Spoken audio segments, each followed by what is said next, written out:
नया साल, नई सरकार, नया संकल्प, नया बिहार। हम लोग आदरणीय लालू प्रसाद यादव जी के विचारधारा को मानने वाले लोग हैं। हम लोग संघर्ष कर रहे हैं।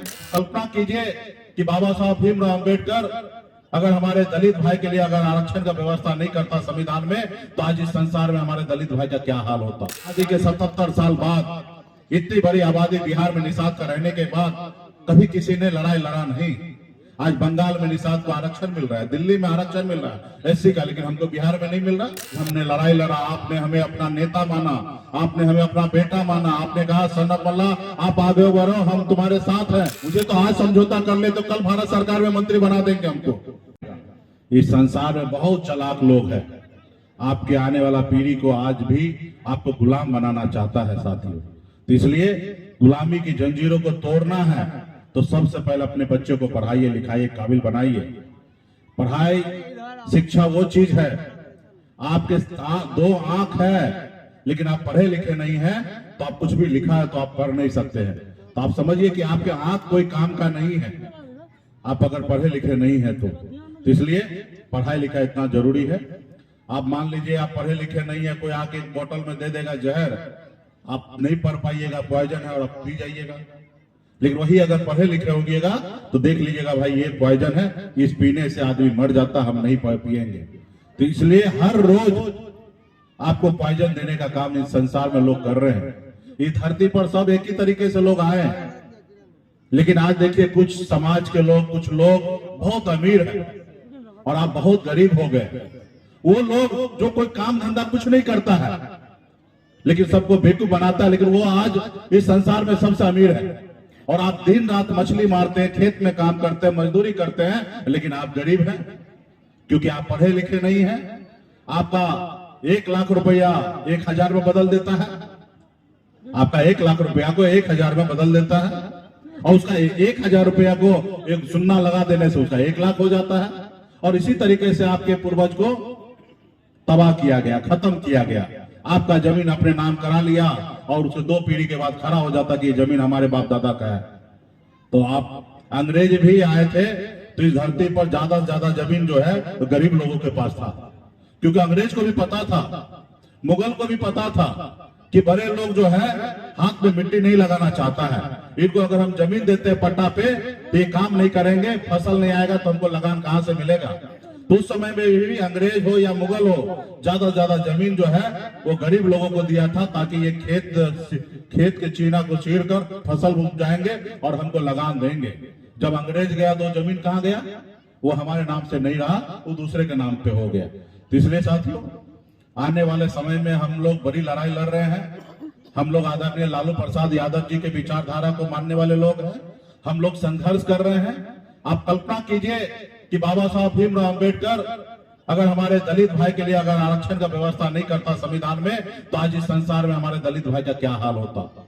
आज हमारे पूर्वज लड़ाई नहीं लड़ते, बीपी मंडल जी के साथ मिलकर लड़ाई नहीं लड़ते, लालू जी हो या पासवान जी हो, तमाम हमारे पूर्वज, तो ओबीसी का आरक्षण नहीं होता। और जब आरक्षण नहीं होता तो आज मुखिया आपको गांव में ढूंढते डिबिया लेके, तो आपका पिछड़ा का बेटा आपको मुखिया नजर नहीं आता। कर्पूरी ठाकुर जी का अगर अति पिछड़ा के लिए आरक्षण नहीं करते तो आज एक भी निषाद वो मुखिया कहीं पे कोई पंचायत में नहीं बनता। आज आपके पूर्वज ने संघर्ष किया जिसके दम पर आज सीना उठा के आप चल रहे हैं। अगर लालू प्रसाद यादव जी लड़ाई नहीं लड़ते 90 के समय में, तो एक निषाद मल्ला का बेटा भी सीना तान के आगे नहीं आपके सामने में खड़ा होता। आपके बाप दादा को चप्पल पहन के अपने से आगे से गुजरने के लिए नहीं दिया जाता था। आपके पूर्वज के हाथ से पानी लोग नहीं पीते थे। ये ऐसे समाज था पहले, लेकिन ये सब चीज से हम दूरी आए हैं संघर्ष के बदौलत। और जब आप संघर्ष आज की अभी भी बाकी है, अभी भी 100% में हम लोग 75% कामयाब हुए हैं, 25% और भी बाकी है। और जब हम कामयाब होंगे तो आज कल्पना कीजिए कि आपके आने वाला पीढ़ी बेहतर जिंदगी जिएगा साथियों। आज मैं आजादी के 77 साल बाद इतनी बड़ी आबादी बिहार में निषाद का रहने के बाद कभी किसी ने लड़ाई लड़ा नहीं। आज बंगाल में निषाद को आरक्षण मिल रहा है, दिल्ली में आरक्षण मिल रहा है एससी का, लेकिन हमको बिहार में नहीं मिल रहा। अगर आज आरक्षण की लड़ाई हमारे पूर्वज लड़ लिए होते तो आज निषाद का बेटा बिहार में कलेक्टर होता, आज 1.5-2 करोड़ की आबादी है बिहार में, एक भी निषाद का बेटा कलेक्टर नहीं है। तो इसलिए साथियों, हमारा अधिकार हमको नहीं दिया जा रहा। आज हमने लड़ाई लड़ा, आपने हमें अपना नेता माना, आपने हमें अपना बेटा माना, आपने कहा सनत मल्ला आप आगे बढ़ो, हम तुम्हारे साथ हैं। और हम लड़ाई लड़कर बिहार में पहली बार बिहार को बताया कि मल्ला का बेटा सिर्फ मछली नहीं मारेगा, वो विधायक सांसद भी बना सकता है। वो हमने करके दिखाया। और जब हमने 4 विधायक बनाया 2020 में, अगर हम समर्थन नहीं देते तो बिहार में मुख्यमंत्री नीतीश कुमार नहीं बनते। हमारे समर्थन से बिहार में मुख्यमंत्री बना, लेकिन उसको अच्छा नहीं लगा। वो हमारे पूर्वज को, बाप दादा को गुलाम बना के रखा था, पैरों तले दबा के रखा था। उनको अच्छा नहीं लगा कि एक मुकेश सहनी मंत्री बन गया, 4 विधायक बनाया, कल 40 बनाएगा, कल 100 बनाएगा। इसको रोको, अगर नहीं रोकोगे तो ये जंजीर तोड़कर आगे निकल जाएगा। उन्होंने क्या किया? आपका विधायक खरीद लिया, आपको सरकार से बाहर कर दिया, जो सरकार आपने बनाया। साथियों, ये मुझे नहीं रोक रहा था, वो आपको रोकना चाहता है। मुझे तो आज समझौता कर ले तो कल भारत सरकार में मंत्री बना देंगे हमको। जो हमारे इधर बैग उठाता था, पार्टी में काम करता था, जिसको राजनीति में हम लाए, उसको आज भारत सरकार में मंत्री बना दिया, इसलिए क्योंकि मुकेश सहनी को खत्म करना है। उनको कोई लड़ने वाला आदमी नहीं चाहिए, उनको गुलाम चाहिए। जिनको 2020 में हमने हरीश सहनी को टिकट दिया, आज उसको बिहार सरकार में मंत्री बना दिया। क्यों? क्योंकि उसको पता है कि बिहार में मल्ला का बेटा से कोई लड़ नहीं सकता। अगर कोई लड़ेगा तो उसी का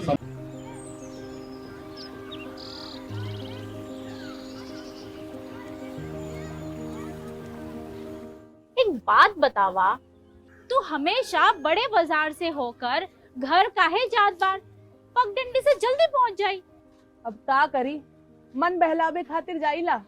सामान खरीदे हैसियत ना बा, उ देख के मन के समझा लेता नी। बात ता सही कहता।